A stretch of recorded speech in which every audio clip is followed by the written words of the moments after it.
Okay, Chris, so let's imagine that we've lined up on the paddock, the engine's at idle, we've got our takeoff flap set. Can you take us through the procedure from there for this paddock takeoff? Sure, Andrew. First thing is to ensure that we've done our pre-takeoff engine run-up checks. Let's assume that's all done. We'll now remove the latch from the brake, pull that back so we're manually holding the brakes on fully. I want to get my trim back quite as far as it'll go on the Jabroo, and I'm going to keep the stick back a little bit using my wrist as well. Then jump on the throttle and bring the engine up to full RPM, just for a short few seconds, ensuring that we've got full power. Then we release the brake and immediately come back onto the stick to keep that back pressure happening. Now we want to get that weight off the nose wheel during the first few meters of the takeoff roll to reduce the resistance of the grass and the undulations on the ground. You'll find that by keeping the stick right back, that wheel will be very lightly sitting on the ground, even clear of the ground in some aircraft by the time we get to about 35, 40 knots. We can continue to increase the back pressure as the airspeed builds, and we'll find that the mains will come off on this particular aircraft at about 50 knots, no later. As soon as the mains come clear, the trick is to reduce the back pressure then, because we want to keep the aircraft in ground effect. So we don't want it climbing out at a lower than normal takeoff speed. We want to keep the aircraft in ground effect, so the wheels are going to be no more than about half a metre off the deck, whilst the airspeed builds. Once we've got a comfortable airspeed of 65 or 70 knots, then we can rotate again and climb out. Terrific.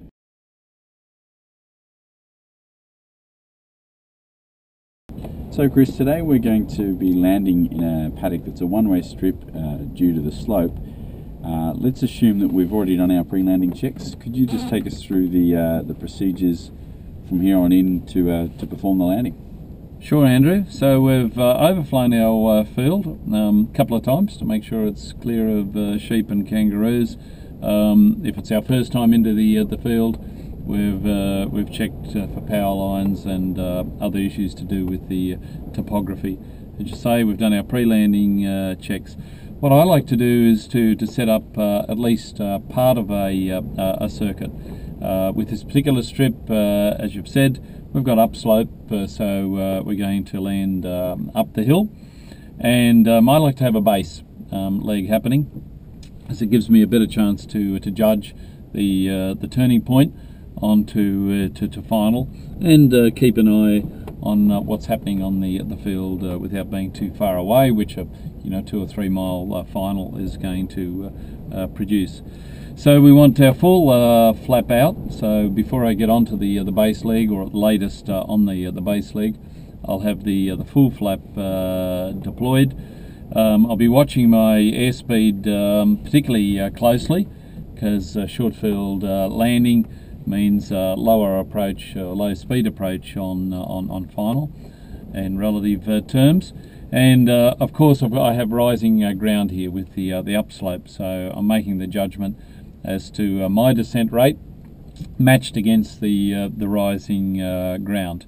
And you'll see in the action shots shortly what all that translates to in terms of what we're seeing out the front of the aircraft. But once I've turned on to final, full flap already on, airspeed in this aircraft no higher than 65 knots. I like to see somewhere between 60 and 65. Over the fence with enough clearance to be safely over the fence, but not too high to make us long on our relatively short field. From there on, it's pretty well a normal landing. The paddock surface is not perfect, unlike aerodrome surfaces, so I'm going to hold off for as long as I possibly can allow that aircraft to settle only when it runs out of inertia. And once it's on the deck, I tend to stay off the brake. I have an upslope.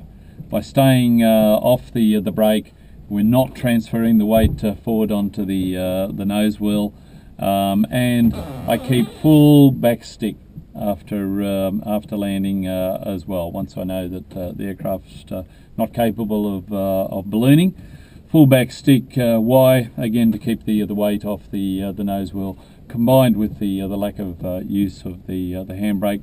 The aircraft will relatively quickly roll to a stop, uphill slope, and the resistance of the grass.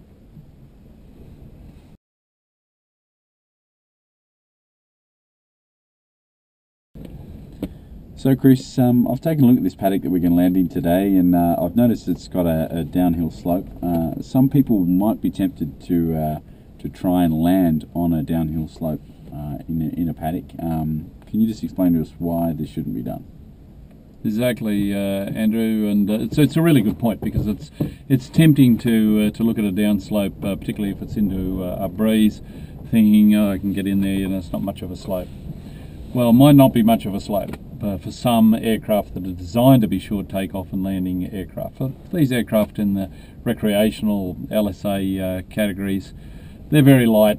They get into ground effect and want to stay in ground effect for quite a while.